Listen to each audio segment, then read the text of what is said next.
Quand on fait ce qu'on fait, c'est méchant. Je tape les gens pour vivre. C'est ça que je fais comme profession. Mais j'ai d'abord rappelé à Guardiola qui n'a jamais été un grand joueur. Il était un bon joueur. Moi, tu me parles pas d'arrêt. Il fallait que... Mais non. Si t'es bon, t'es sur le terrain, t'assumes. Si t'es pas bon, tu te tais, tu restes sur le banc, tu regardes les autres. Excusez-moi, je trouve qu'il faut s'arracher les couilles pour gagner. Ouais. Il nous agresse, on peut même pas mettre la balle en jeu. Viry-Châtillon, Sucy en brie. Coup d'envoi 2 heures. On gagne 6-0, je mets les 6 buts. On veut s'amuser. Arrêtez de refuser la haine. On veut s'amuser. Donc bonjour à tous, aujourd'hui on se retrouve pour la saison 2 du podcast Béaba, donc un podcast qui parle de sport et de mindset. Donc aujourd'hui nous avons l'honneur de recevoir Teddy Bartouche-Selbonne. Déjà Teddy, comment ça va? Ça va et toi? Moi ça va très bien. Hein. Déjà merci d'avoir accepté l'invitation. Donc je vais te dire comment ça va se dérouler. Donc dans un premier temps je vais te demander de dérouler ton CV sportif, c'est-à-dire nous dire les sports que tu as pratiqués et ton rapport avec le sport en général. Ensuite, moi, je vais introduire le sujet et enfin, on va directement rentrer dans le vif du sujet. Donc, je vais te poser des questions et revenir sur des points de ton parcours. Est-ce que ça te va? Parfait, hein, parfait. Comme ça. Ok. Donc, je vais te laisser te présenter. Donc, comme je t'ai dit, nous dire les sports que t'as pratiqués, et ton rapport avec le sport. Ok. Bah écoute, déjà, merci pour l'invitation. En premier point. Après, bah écoute, Teddy Bartouche-Selbonne, gardien de but aujourd'hui professionnel. Mon rapport avec le sport, on peut dire que j'ai eu de la chance parce que j'ai pas tout de suite commencé par le football. Ma mère a eu la bonne idée de me faire du multisport sur ma première année, ce qui m'a permis de vraiment voir un nombre de sports incalculable. Donc ça passe par le basket, le handball, le foot, l'escalade, la natation, l'escrime, le badminton, etc. Et franchement, j'ai apprécié parce que ça m'a permis de choisir mon sport. Voilà, à la fin et évidemment ça a été le foot. Donc en ce qui concerne le foot, j'ai commencé le foot assez tardivement, vers 11 ans. En règle générale, les gens commencent vers 6-7 ans. Moi, j'ai commencé vers 11 ans, donc à l'US Leugne, le club de ma ville.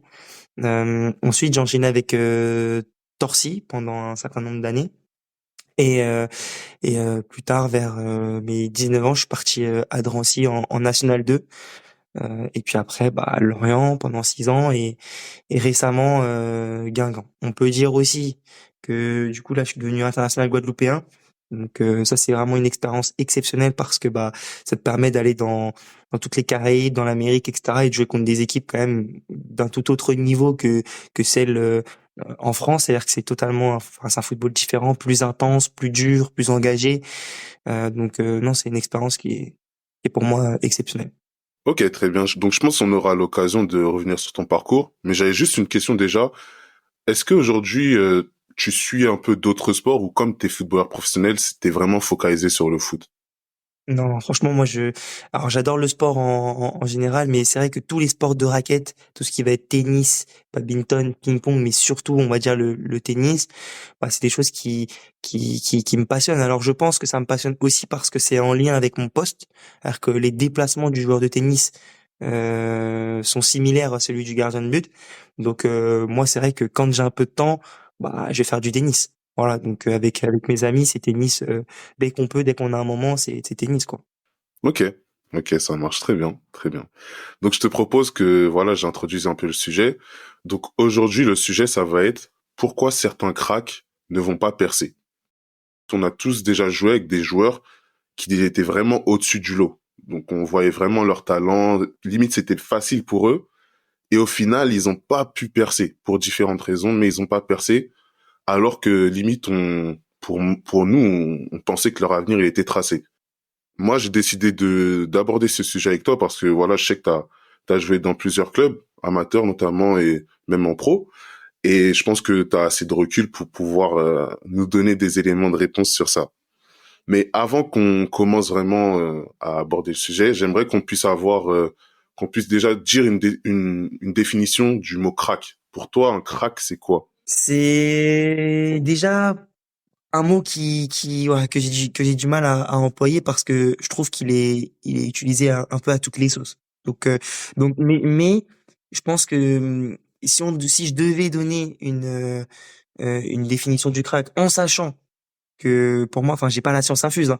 Je le donne vraiment avec mon avis, mais si je devais donner une définition, je parlerais d'un joueur au-dessus de la moyenne, sur un plan technique, évidemment, sur son intelligence de situation, euh, sur sa capacité à faire la différence.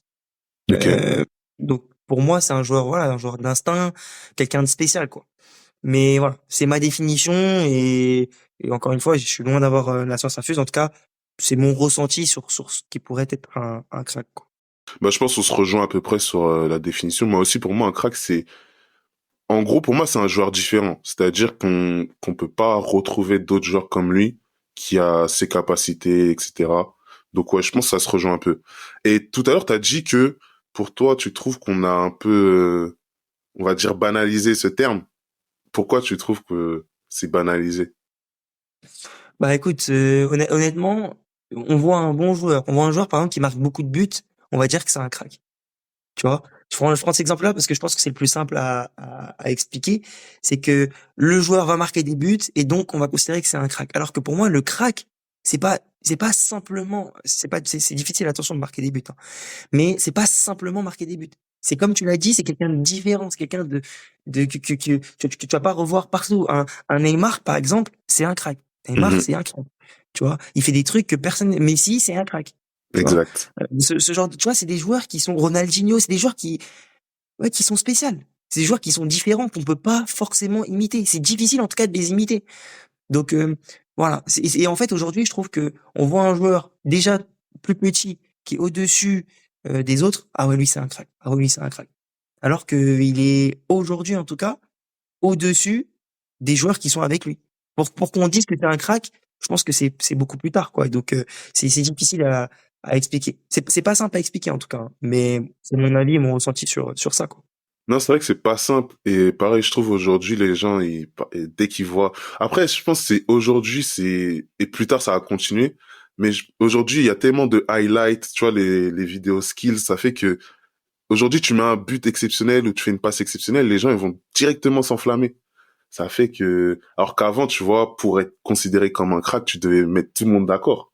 Bah, bien Et sûr, c'est une c'est ça. catégorie spéciale. C'est une catégorie spéciale. On dit pas qu'il y a, pour moi, le crack, c'est, tout le monde peut pas aller dans cette case de crack. Tu vois, il y a de très très très très bons joueurs, des joueurs exceptionnels, et des joueurs qui font des choses vraiment exceptionnelles. De là à dire que c'est des cracks, je trouve qu'on s'enflamme peut-être un peu trop sur ça, quoi.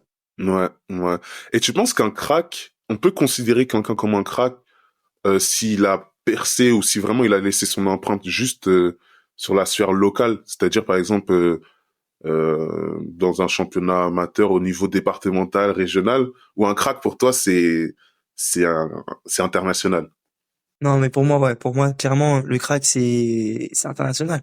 Pour moi, le crack, c'est international. Après, il y a des joueurs qui sont qui ne sont pas internationaux, on va dire euh, équipe de France A, qui pour autant sont des joueurs spéciaux, tu vois, vraiment très spécial. Si je dois donner des exemples de joueurs qui m'ont moi marqué, clairement, en premier lieu, je te parlais de Jeffrey Adelaide, qui pour moi, depuis que je suis tout petit jusqu'à ce que je grandisse, etc., il m'a toujours marqué.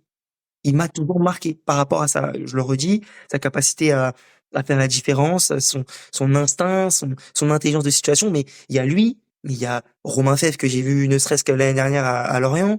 Enzo Lefebvre, c'est c'est juste fou la capacité qu'il a Ouais, de se retourner, de faire des passes, d'avoir ouais non, il a une intuition qui est folle. Et si je dois donner un dernier, bah je parlerai de d'Alexis aussi. Alexis Claude Maurice, tous ces joueurs-là en tout cas, c'est des joueurs moi qui m'ont marqué, qui étaient au-dessus de la moyenne, tu vois. mhm. Et j'ai eu la chance de d'évoluer avec eux. Franchement, c'est des joueurs qui m'ont vraiment marqué, mais vraiment. Et pour autant, tu vois, ils sont pas, excuse-moi, ils sont juste pas, ceux-là ne sont pas en équipe de France A, tu vois. Ouais, ouais. Ils sont pas en équipe de France A. Mais bon, ils ont sûrement tous dû connaître les équipes de France jeunes, euh, mais tu vois, ils sont pas en A. Et pour autant, c'est vraiment des joueurs extrêmement talentueux. Mais après, je pense que vu que toi, tu les as côtoyés aussi à l'entraînement, parce que, tu vois, nous, en tant que téléspectateurs, on voit les matchs et tout, et des fois, ils peuvent, par exemple, faire des mauvais matchs ou des mauvaises prestations. Mais comme toi, tu les vois à l'entraînement, je pense que t'as une autre vision, en fait, sur ces joueurs-là aussi. Donc, ça fait que c'est différent. Tu les vois d'une manière différente que nous, on peut pas voir, je trouve. Non, c'est clair, c'est clair. Alors après, je pense que à ce moment-là, on parlera pas uniquement de crack, on parlera aussi peut-être de performance. Mais la certitude, c'est que ces joueurs-là, que ce soit à l'entraînement ou même en match, je les ai vus faire des choses, moi, exceptionnelles, vraiment exceptionnelles. Et ça, je pense que c'est pas à mettre de côté. Après, oui, comme tu dis, moi, je les vois au quotidien, donc c'est sûrement plus simple pour moi. Donc là, j'aimerais qu'on revienne un peu sur ton parcours à toi. Est-ce que pour toi, il y a un mot qui pourrait définir ton parcours ou ta carrière? Un mot vraiment, qui est représentatif.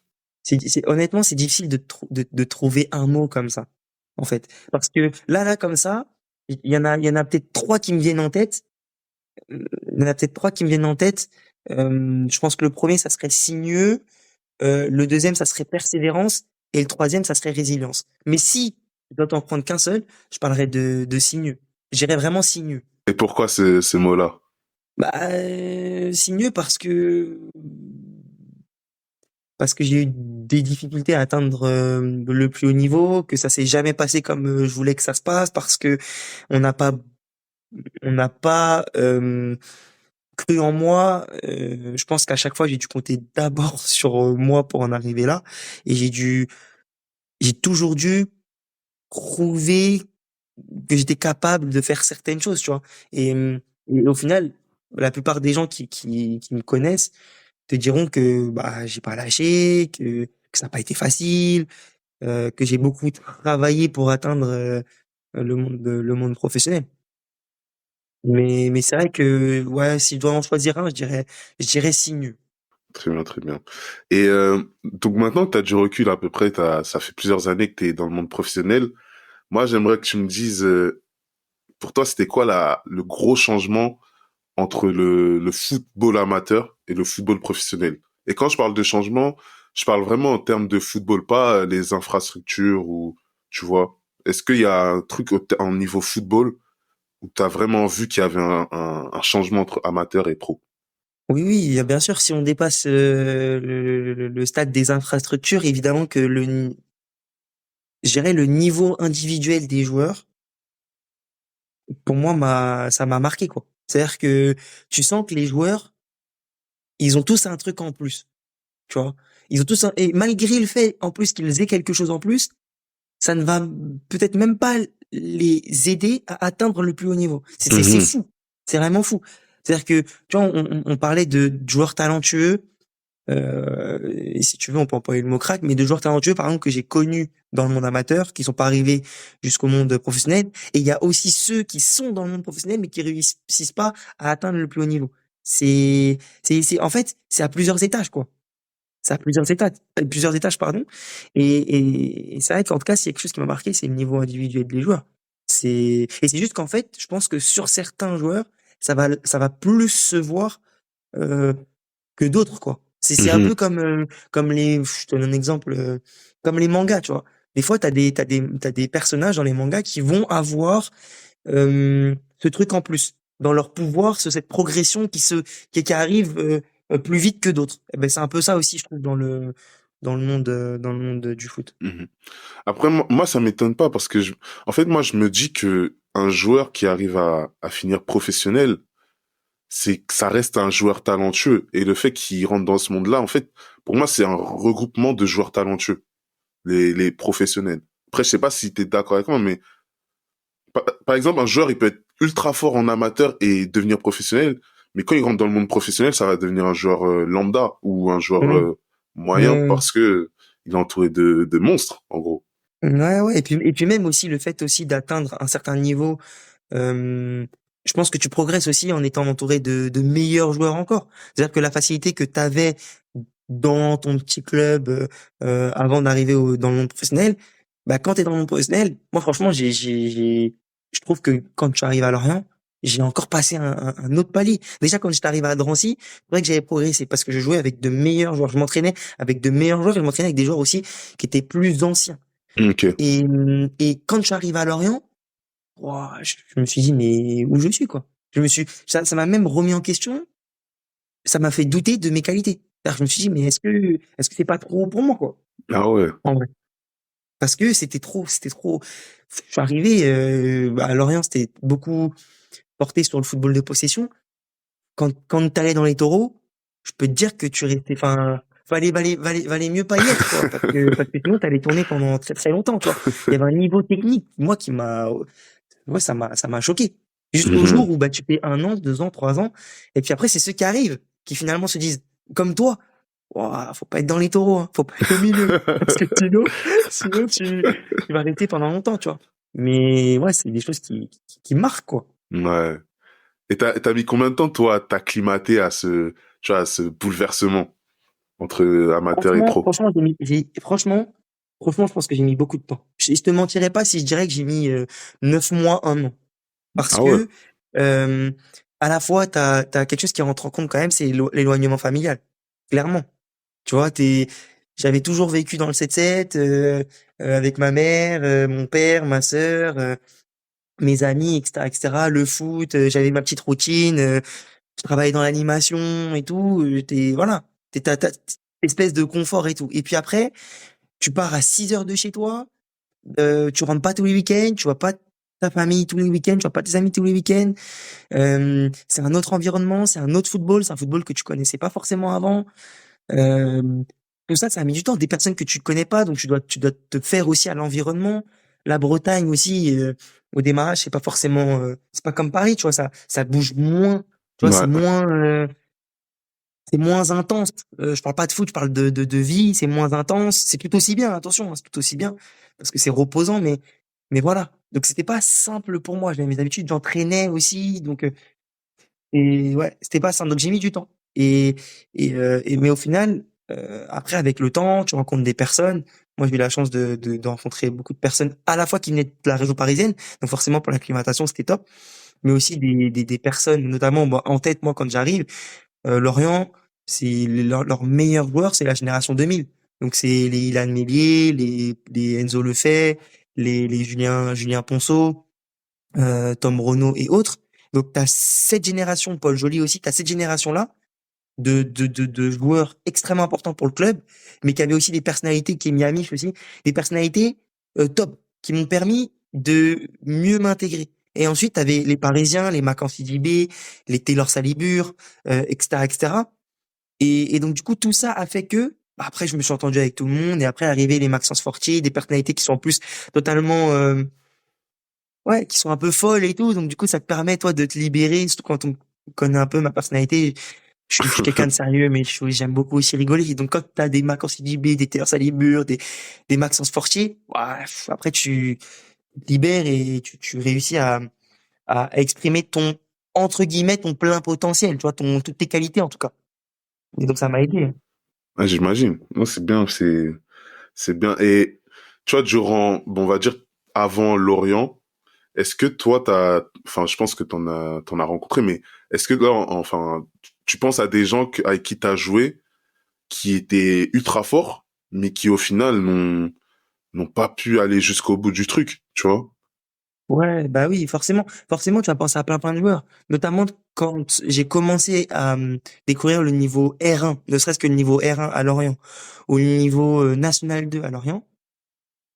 Tu vois, sans parler de Ligue 1, Ligue 2, machin, ne serait-ce que ces niveaux-là, je pense que la grande majeure partie des joueurs avec qui j'ai joué auraient pu atteindre ce niveau-là. Vraiment. Vraiment. Pour moi, mais c'est une évidence. Après, il y a des circonstances, des choses qui ont fait que ils ont peut-être pas réussi à aller jusqu'au bout. Mais en tout cas, si je dois prendre un exemple, je dirais que c'est pas une personne avec qui j'ai joué, c'est plutôt une personne contre qui j'ai joué qui m'a le plus marqué, c'est Alexandre Constantini, gardien du PFC, à l'époque. Franchement, franchement, il m'avait impressionné.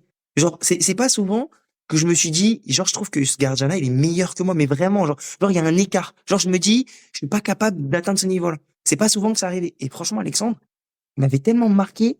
Il avait, je sais pas, il avait une sérénité, il avait un jeu au pied, il avait une détente, une capacité, enfin, de communication, il faisait des arrêts de fou. Et à force de jouer contre lui, à force de le croiser aussi sur les essais, en U13, on avait fait des essais en commun avec le PSG ou avec Monaco. Bah, franchement, je me suis dit, mais ouais, je peux pas me prendre PSG Monaco. C'est impossible. Hmm. Et Alexandre Constantini, il est meilleur que moi. Sauf qu'en fait, Alexandre avait les mêmes problématiques que moi. C'est qu'il était pas très grand. Était même pas grand du tout. Il est même, je pense, plus petit que moi. Aujourd'hui, peut-être, en tout cas. Et ça l'a pas aidé. Ça l'a pas aidé. Pourtant, il était meilleur que moi. Vraiment. Mais, franchement, il m'avait impressionné. Tu trouves pas ça ouf que en gros les clubs ils peuvent se passer d'un gardien ultra fort juste en raison de sa taille? Enfin, dans le sens où C'est un s'il est sujet. ultra fort. Ouais, ouais, non, mais franchement, c'est difficile à expliquer parce que moi, c'est un peu ce qu'on m'a dit. Les différents clubs par lesquels je suis passé, c'est tu vas pas réussir parce que t'es trop petit ou on peut pas te prendre parce que tu corresponds pas au profil d'avenir, etc., etc. Et ça a été difficile à entendre parce que pour moi, la distinction entre rêve et réalité, ça a été dur. Ça a été dur. Franchement, ça a été dur. On m'a pas expliqué ça. Enfin voilà, c'était quelque chose de tout nouveau pour moi. Et c'est vrai que ça a été difficile à encaisser. Et je trouve que ce qui me dégoûte un tout petit peu par rapport au football d'avant, c'est que le football d'avant, je trouvais que c'était vraiment le terrain qui parlait. C'était Mhm. vraiment le terrain Ouais. qui parlait. C'était les joueurs. T'es fort, bah t'es fort, tu joues, voilà. Et aujourd'hui, on est rentré dans un truc de potentiel où c'est que potentiel. Oui, mais si lui il rentre dans notre centre de formation, c'est bien parce qu'il est fort aujourd'hui, mais est-ce qu'il sera fort demain? Est-ce qu'on va réussir à le faire jouer en pro? Est-ce qu'il va correspondre à toutes les qualités qu'on attend d'un joueur professionnel? Est-ce que un peu plus tard, est-ce que on va le réussir à le vendre ou est-ce qu'il va, enfin, je sais pas. Il y a trop de choses aujourd'hui qui rentrent en compte pour ne pas prendre notamment des gardiens pas très grands. Mais aujourd'hui, bah, il y a quand même des gardiens pas très grands qui réussissent. Yann Sommer, Lionel Mpassi, donc Yann Sommer, Ligue des Champions international, Lionel Mpassi international et qui joue aussi en Ligue 2 quotidiennement. Il y a eu Jeannot, Coupé qui était pas très très grand non plus, Barthez qui était pas très très grand non plus. Enfin voilà, il y a toutes ces choses, enfin tous ces gardiens là, toutes ces personnes là qui ont quand même réussi à faire des grandes carrières. Même Landreau n'était pas très très grand non plus. Mhm. Lopez n'est pas très très grand non plus. Enfin, il y en a plein, il y en a plein. Mais ça reste une exception par rapport à la norme. Voilà, là on est rentré dans quelque chose de normal. Voilà, il faut être grand pour pouvoir réussir au plus haut niveau. Donc il y a des contre-exemples, heureusement. Heureusement. Après, ouais, c'est dommage pour chaque poste. Ouais, mais comme t'as dit, en fait, il y a en fait, on s'attend à ce que le joueur, il ait des caractéristiques physiques imposées. C'est-à-dire, un gardien, il doit faire 1m95, le défenseur, il doit être aussi pareil, grand, costaud. Tu vois, il y a trop de trucs pour moi qui font que ça bloque, euh, la créativité ou même ça bloque un peu des potentiels, je trouve, d'attendre toujours que ces joueurs-là ils rentrent dans les clous alors que en vrai pour moi c'est pas ça qui fait la beauté du foot en fait. C'est limite la Bah oui, diversité des mais profils. totalement, totalement. Et puis surtout, c'est difficile après, du coup, par conséquence pour le joueur de pouvoir s'exprimer justement sur son plein potentiel, voilà. C'est clair que un gardien comme moi, si tu lui demandes je sais pas moi, de dégager tout le temps le ballon, bah je serais moins mis en avant par rapport à mes qualités. C'est-à-dire que moi, je suis un peu plus connecté au jeu.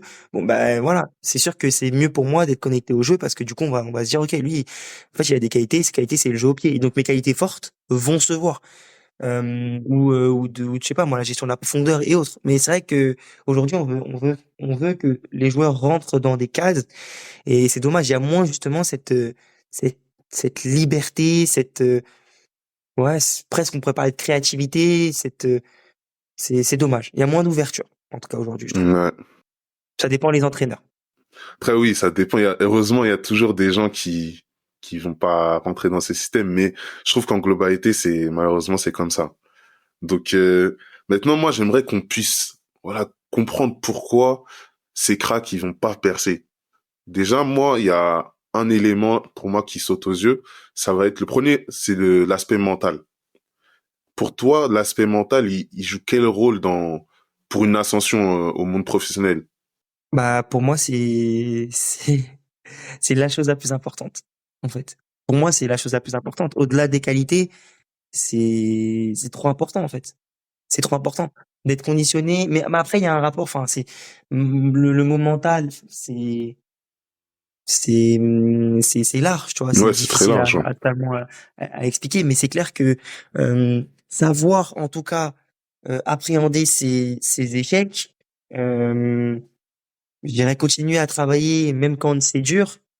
Bah, c'est des choses qui sont pour moi extrêmement importantes. Tu vois. Mhm. Ouais. Je sais plus c'est qui parlait de ça. Je crois que c'est Arsène Wenger.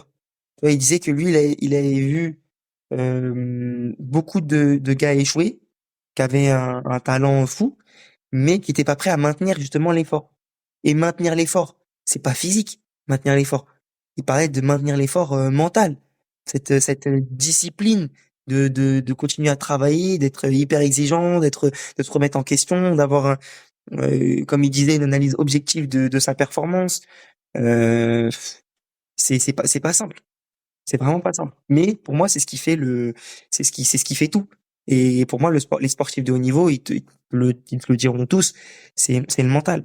Et tu vois, moi, en tant que j'ai déjà joué au foot, forcément, et en tant qu'amateur, je pense, il y en a plein, tu vois, qui s'imaginent, qui se disent, ouais, je vais finir pro, etc. Puis en gros, c'est mon rêve. En gros, les footballeurs, c'est le métier de rêve parce qu'ils s'entraînent tous les jours, etc. Mais je pense qu'il y en a plein qui n'ont pas pris conscience de tout ce qu'il y a autour, en fait. C'est pas juste les matchs, mais toute la pression, tout, tu vois, l'exigence, la discipline, la constance, la régularité. Et je pense qu'il y a très peu de gens qui sont capables d'encaisser ça chaque jour. Très peu de gens. Et c'est top que tu parles de ça parce qu'au final, je suis tombé sur une vidéo sur Insta il y a pas si longtemps d'un sportif de haut niveau, je sais plus exactement quel sport il faisait, mais il parlait de la relation avec les réseaux sociaux et la presse. Où en fait, bah, c'est pas simple, quoi. Moi, je peux pas parler de ça parce que j'ai pas été fortement médiatisé, mais c'est clair que quand tu regardes ton nom dans les journaux euh, ou à la télé ou sur Insta, etc., etc., il y a des joueurs qui ont du mal à vivre avec ça. Il y a des joueurs qui font des dépressions par rapport à ça. Il y a des joueurs qui ne sont pas forcément aussi accompagnés et C'est clair. protégés, et c'est pas simple. Franchement, moi, ça m'est arrivé d'arriver dans un stade et qu'on réussisse à donner le prénom de ma copine. Ça m'avait marqué, tu vois. Alors ça m'avait pas touché, mais ça m'avait marqué parce que je me dis mais ah ouais, c'est ça aussi le sport de haut niveau, c'est-à-dire que t'as des personnes qui vont chercher à te déstabiliser, tu vois. Et si t'es pas un tout petit peu costaud, si tu prends pas de recul par rapport à ça, tu coules quoi. Et il y en a qui coulent, hein. Franchement, il y en a qui coulent. C'est clair.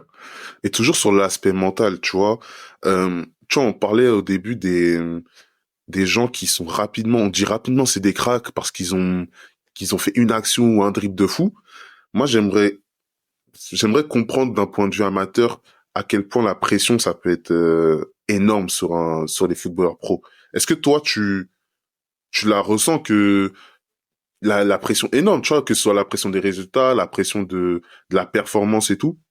Très clairement oui, parce que le football de haut niveau aujourd'hui, et notamment dans les clubs encore plus aujourd'hui, je trouve que si t'es pas performant, si t'apportes pas quelque chose à l'équipe, bah on va moins compter sur toi. Tu vois, on va quand même moins compter sur toi. Et lié à notre sport de haut niveau, c'est la perf. Si t'es pas performant, bah t'existes plus en fait. T'existes plus petit à petit, en fait, t'existes plus. Et oui, il y a une pression du résultat, pression de la perf, pression, donc évidemment, par rapport au résultat, on parle d'objectifs, de maintien, de montée, de matchs coup près, sur les coupes. Enfin, on parle de beaucoup de choses. Et il y a aussi cette pression, on peut dire, pour mon amateur, je sais pas si c'est le cas, mais je pense que si. T'as aussi cette pression un peu de ton entourage, tu vois, Ouais. de ta, je sais pas moi, ta famille, ton père, ta mère qui croient en toi, parce que il y en a pour le coup qui portent sur leurs épaules, je dirais une famille, tu vois. Il y en a, c'est un échappatoire aussi ouais, à une réussite pour la famille, tu vois. Donc il y a toutes ces choses-là qui sont pour moi, enfin, extrêmement difficiles à gérer, à tel point qu'il y en a qui vont lâcher parce que c'est trop dur. C'est ça. Et surtout là, tu vois, on parle de jeunes cracks. Je pense que, imaginons, je sais pas, t'as 16 ans, 17 ans, et d'un coup, les journaux, ils commencent à te considérer comme crack. Peut-être les gens de ton entourage, ils commencent à changer parce qu'ils voient que, bon, ça parle beaucoup de toi, que t'as été approché, je sais pas, par des clubs, par des sponsors. Tout d'un coup, t'as tout ça sur tes épaules. Et peut-être que mentalement, t'es pas encore assez fort pour tout assumer, en fait. Après, après sur la question de la réussite.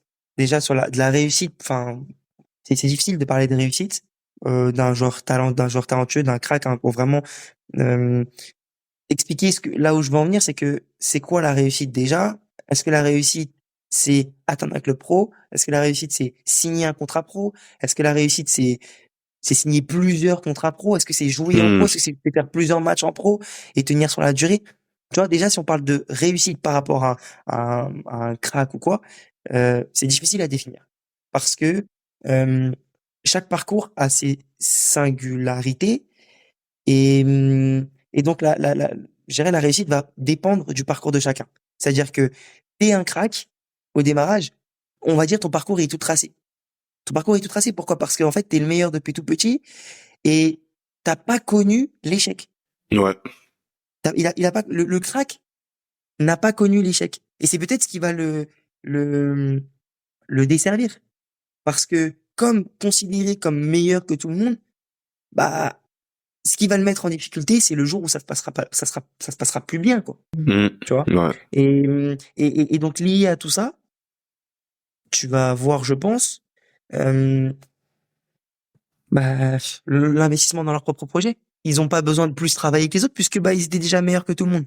Ah, donc t'as ça. Ensuite t'as euh, un entraîneur qui du coup va te demander des choses que tu ne faisais pas avant. Bah oui, parce qu'avant tu avais plus de liberté, t'étais tout à l'instinct, etc., etc. Et là on te demande presque entre guillemets de rentrer dans un moule. Alors que je pense que un crack, il sera pour moi il sera jamais dans un moule.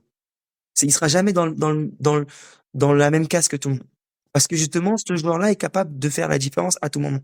Et justement, moi, je pense que j'avais un ami qui parlait de ça. Il disait que l'échec, enfin, en tout cas, l'expérience acquise après un échec, pour lui, ça équivaut à deux réussites.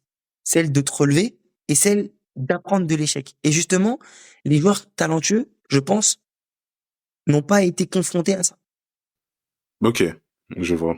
Je vois ce que tu veux dire. Je Ça pense, fait je que, pense, hein. non, non, mais, ouais, en fait, c'est sûr, ça fait que vu qu'ils n'ont pas été confrontés à ça, il leur manque un peu tu vois, cet aspect mental pour faire face à l'adversité. Et ça fait, dès qu'ils sont confrontés à ça, ben, c'est compliqué de réagir, tu vois. Et après, tout s'écroule.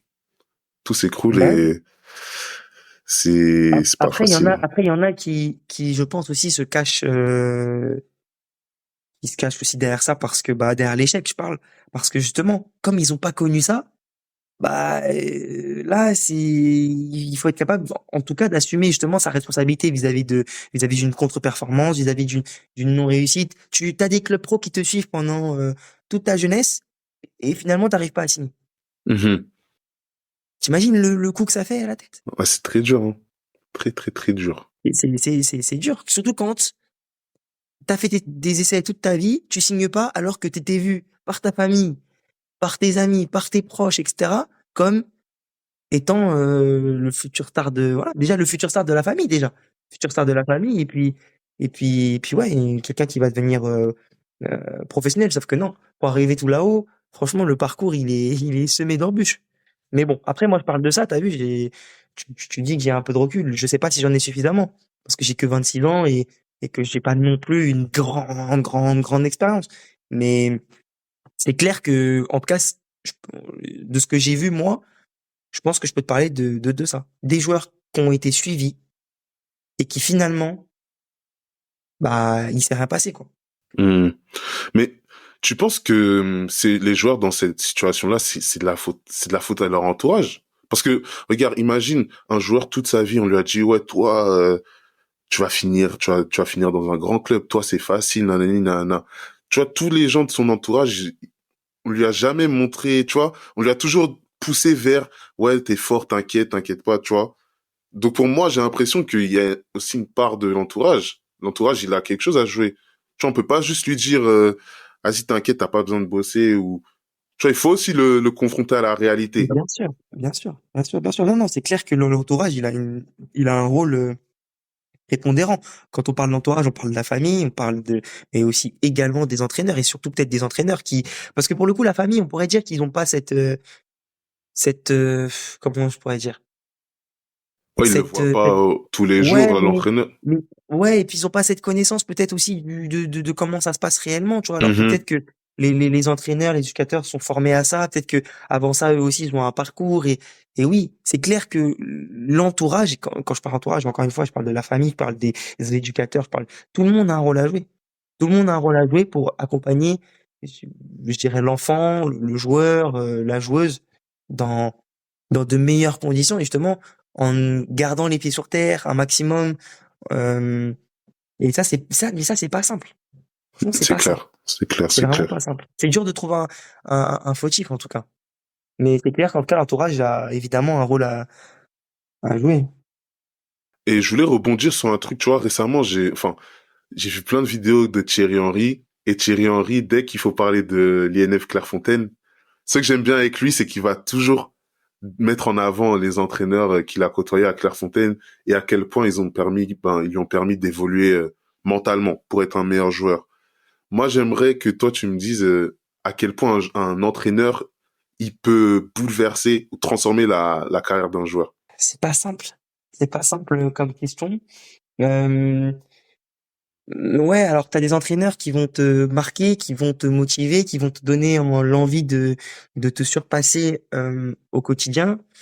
Et c'est vrai que, en cas, moi, personnellement, j'ai toujours eu une relation particulière avec mes entraîneurs, c'est que j'ai toujours voulu comprendre, j'ai toujours voulu échanger avec eux.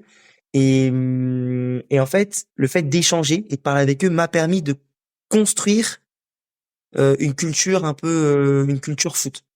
Voilà. Et donc, c'est clair que Thierry Henry, en tout cas, a raison de dire que certains entraîneurs l'ont aidé. Mais, comme un autre entraîneur m'a dit, on peut pas non plus s'appuyer uniquement sur l'entraîneur. Parce que l'entraîneur, demain, il est plus là, l'entraîneur. Et si t'as pas cette force, cette capacité à te responsabiliser tout seul, à être autonome par rapport à ton projet, parce que c'est ton projet, c'est pas celui de l'entraîneur, c'est ton projet à toi, ben, c'est aussi ça qui est difficile. C'est-à-dire que pour moi, c'est pas de s'appuyer sur l'entraîneur, c'est que l'entraîneur soit capable de te rendre responsable et autonome par rapport à ton projet. Parce que demain, l'entraîneur n'est plus là. Ok, l'entraîneur il est plus là. Je sais ce qu'il m'a apporté et je vais m'en servir pour la suite. Et l'entraîneur que je vais re-rencontrer derrière va me donner un autre élément pour continuer à me construire pour la suite. Mais je pense qu'il faut qu'on fasse juste un tout petit peu attention à pas non plus mettre toute la responsabilité sur l'entraîneur. Et Thierry Henry, il a raison de dire que les entraîneurs l'ont aidé, mais c'est surtout lui qui s'est aidé aussi par rapport à la capacité qu'il a eu à je sais pas si on peut parler de conditionnement, mais de travail, ouais, de remise en question quasi permanente, quoi. C'est clair qu'on peut pas tout mettre sur le dos de l'entraîneur, tu vois, mais comment dire, pour moi, j'ai l'impression quand même qu'un entraîneur, il peut vraiment changer énormément de choses, tu vois, dans le sens où tout à l'heure on a parlé que souvent il y a des potentiels qui sont bridés, c'est-à-dire on les laisse pas évoluer dans un environnement sain. Bah, tu vois, imagine, toi t'as un joueur, t'as des qualités créatives et tout, mais ton entraîneur, il te veut juste dans un registre qui n'est pas forcément le tien. Et tu vois, imagine, toi, t'es un joueur, ça te frustre, ça te frustre. Au final, tu dois changer ton style de jeu, ça te plaît pas et limite, tu peux régresser. Donc, pour moi, ça, un entraîneur, il peut vraiment te propulser ou alors éteindre ton potentiel. Ouais, mais tu vois, on revient à la vision. Mais je suis d'accord avec toi, hein. Franchement, je suis d'accord avec toi. On en revient à la vision de l'entraîneur. C'est-à-dire que le joueur est très talentueux et quand évidemment, je pense quand on parle de joueurs talentueux, on pense tous à des joueurs très très bon avec le ballon, notamment dans les dribbles, notamment, enfin, dans toutes ces choses-là. Et c'est vrai que quand tu as un joueur où tu tombes dans une équipe où l'entraîneur il te demande de défendre, de faire quasiment que ça, ben forcément le joueur il va avoir du mal à s'exprimer. Et donc du coup bah il va aller s'asseoir sûrement parce que bah ça correspond pas à ce qu'on attend de lui sur l'instant T. Mais mais je pense que lié à ça, et je pense que c'est ce qui fait aussi le crack peut-être, c'est que sa qualité à lui, en tout cas, elle se voit encore plus. Tu vois? Moi, ça fait penser à Romain Fèvre, par exemple. C'est vraiment à lui que je pense. Où lui a un talent fou. Tu vois, il a une intelligence de jeu qui est exceptionnelle. Mais avec l'entraîneur qu'on avait à Lorient, on était sur un jeu de position. Et le jeu de position, c'est être positionné sur une partie du terrain de manière à créer une problématique à l'adversaire. C'est-à-dire que l'adversaire ne sait jamais quel joueur il doit prendre tellement il y a des joueurs positionnés autour de lui, tu vois. Et en fait, bah, ce jeu de position demande quand même à un certain moment une comment je peux dire ça? En gros, faut être figé quoi. À un moment donné, faut être figé dans une zone. Mais pour Romain, c'était quasiment impossible, tu vois. Et je pense que Romain nous a tous rendus meilleurs. Et je parle de moi aussi dans ma vision du foot, c'est-à-dire que c'est pas que le football, c'est pas que le Barça, quoi. C'est pas Barça, genre ils sont positionnés à un endroit, ça joue au foot, on déséquilibre l'adversaire. Non. Romain, il sortait de sa zone, il prenait le ballon et il était capable de faire la différence. Tu vois? Donc, à partir de ce moment-là, Romain a réussi à changer cette tendance vis-à-vis de l'entraîneur où, bah, non, moi ma qualité c'est ça et je vais vous montrer que je le fais tellement bien alors, toujours dans la limite du raisonnable, c'est que lui savait que par moment il devait rester dans sa zone, mais que par moment quand il sentait justement, et c'est aussi pour ça que je dis que c'est un crack, c'est que lui il restait dans une position à un moment donné, mais voyant qu'on n'arrivait pas à déséquilibrer l'adversaire ou qu'on était en difficulté, à ce moment-là, il sortait de sa zone pour justement prendre le ballon et faire la différence. Ça pour moi c'est un crack, Non, t'as vraiment. raison. Ça, c'est crack, ouais. Donc, Ouais. donc c'est clair que les entraîneurs, ils ont cette décision entre guillemets entre les mains du joueur que oui, si le joueur il rentre pas dans ce qu'ils les attendent, bah il va se mettre sur le côté. Comment on pourrait expliquer par exemple aujourd'hui qu'un Cherki ne réussisse pas à Lyon? Je vois beaucoup d'avis sur Internet. En tout cas, il y en a beaucoup qui remettent en cause le potentiel de Cherki.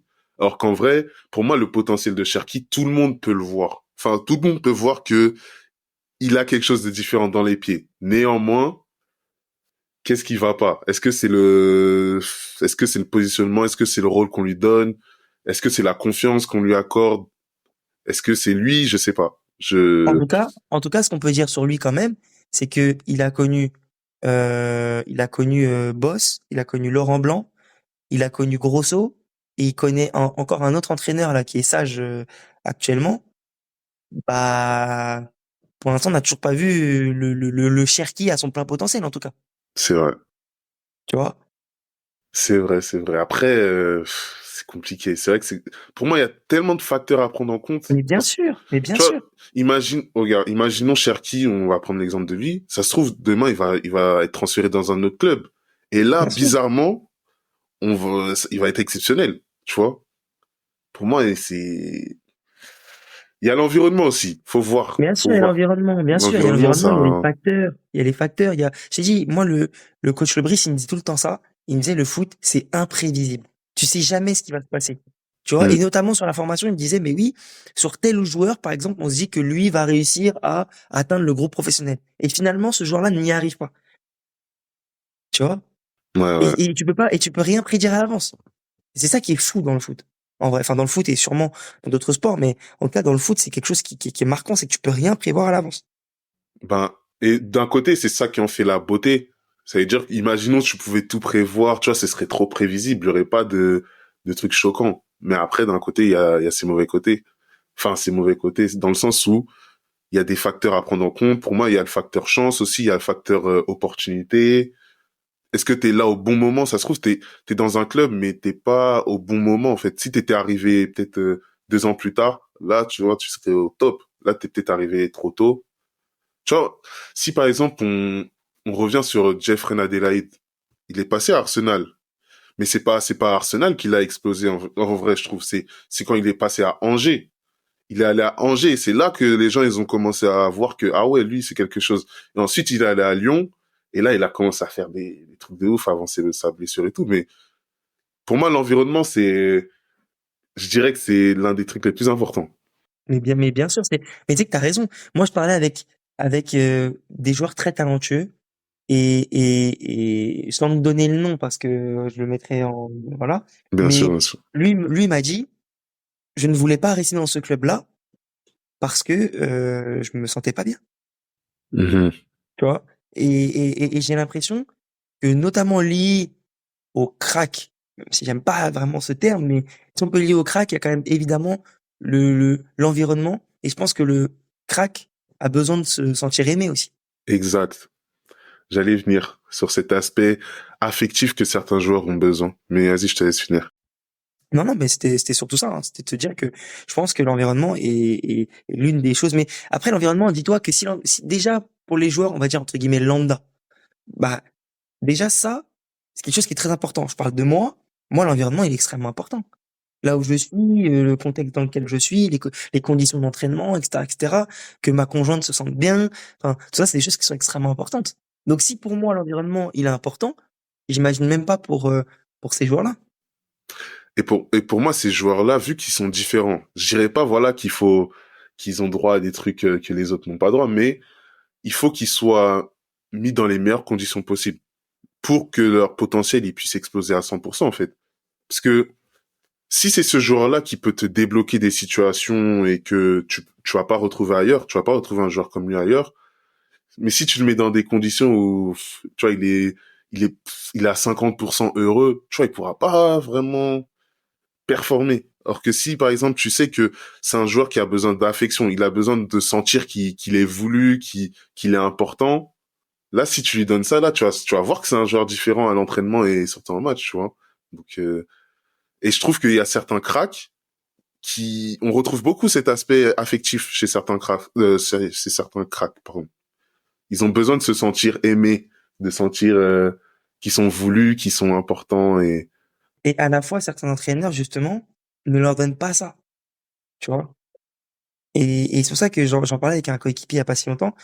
On se disait que, en fait, les entraîneurs, en règle générale, ne se rendent pas compte de justement la force qu'ils pourraient donner à des joueurs, tu vois. Et encore plus aux cracks, parce que pour le coup, on parle des cracks, mais même les joueurs qu'on je vais considérer comme lambda, de très bon niveau, ou de très, très bon niveau, mais dans tous les cas, les entraîneurs ne se rendent pas compte des fois de la force qu'ils pourraient leur donner. C'est exactement. difficile, hein. C'est difficile. Après, oui, les entraîneurs aussi, ça devrait être un autre débat, mais peut-être que eux aussi, on n'a pas tous les tenants et les aboutissants. Peut-être que eux aussi, ils se protègent un peu. Peut-être que, tu vois, des fois, c'est Arteta qui disait ça, d'ailleurs, sur Prime, il disait que quand t'acceptes de tout donner à un joueur, t'acceptes aussi d'être trahi. Exactement. Donc c'est pas simple aussi, je pense, pour eux. Ah, c'est clair. Mais après, c'est pour ça, moi, je te disais tout à l'heure, l'entraîneur, pour moi, c'est trop important. Enfin, quel type d'entraîneur tu vas avoir, ça peut tellement dicter ta carrière.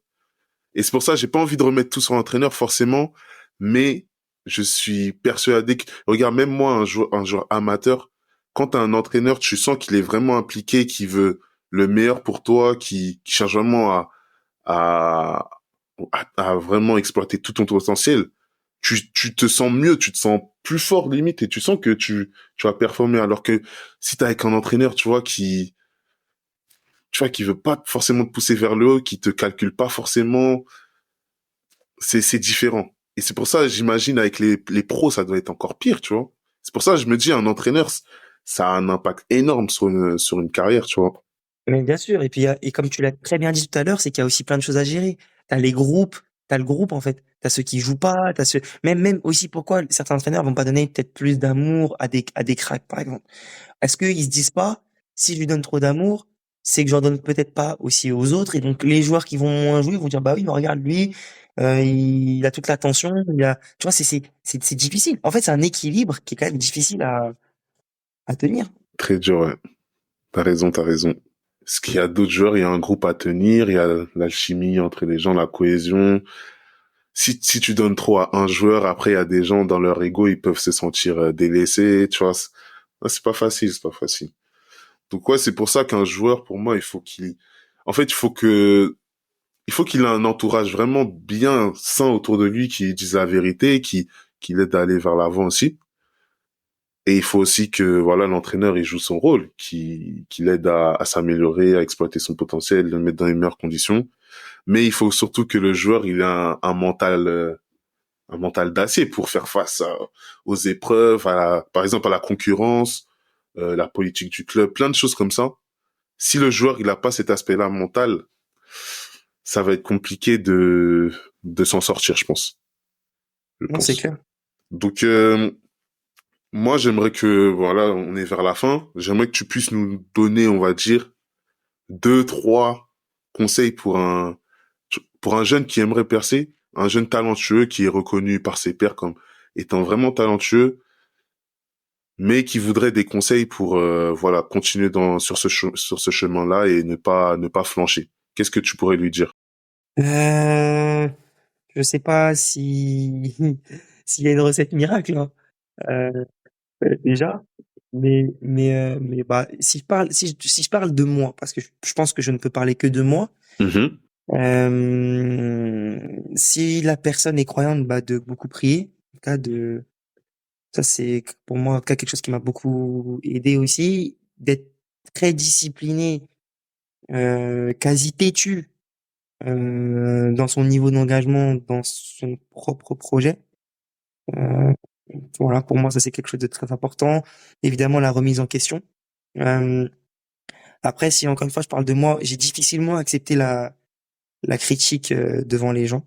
Vraiment, hein, c'est quelque chose que j'ai vraiment eu du mal à accepter. Mais quand entre guillemets, quand tout s'éteint le soir dans ta chambre et tout, tu repenses à ce qu'on t'a dit et tu t'en sers. Tu t'en sers parce que c'est présent en fait, c'est en toi. Cette sensation, rien que d'en reparler, ça m'énerve de repenser à ça. Mais c'est vrai que quand on a été critique envers moi, ça m'a permis de travailler. Et cette fameuse critique, on peut en parler vis-à-vis des clubs professionnels qui m'ont dit que j'allais pas réussir parce que justement j'étais trop petit.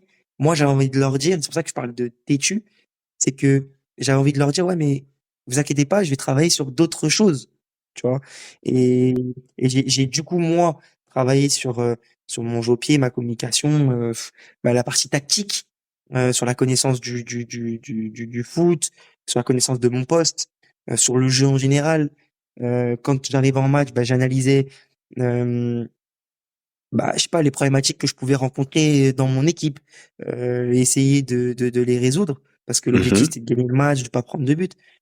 Donc il y a ça. Après, évidemment, bah ça aussi c'était un kiff, mais c'était de voir les qualités du coup de l'adversaire, mais aussi leurs faiblesses.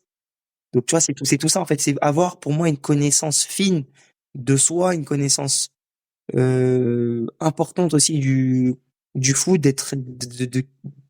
pas d'être presque un amoureux et un passionné du jeu. Et après, bah comme tu l'as aussi un peu dit, c'est peut-être l'ingrédient magique de la recette, mais c'est de l'entourage quoi.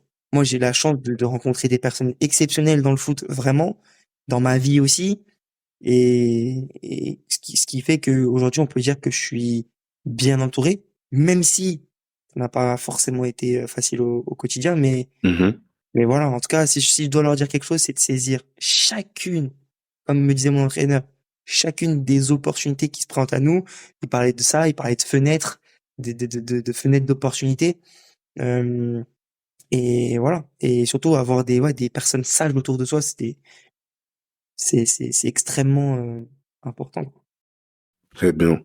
En tout cas, merci beaucoup Teddy pour ton intervention aujourd'hui. Je pense que ça va aider forcément beaucoup de gens qui vont écouter. Donc déjà merci à ça. Donc je vous remercie à tous d'avoir écouté cet épisode.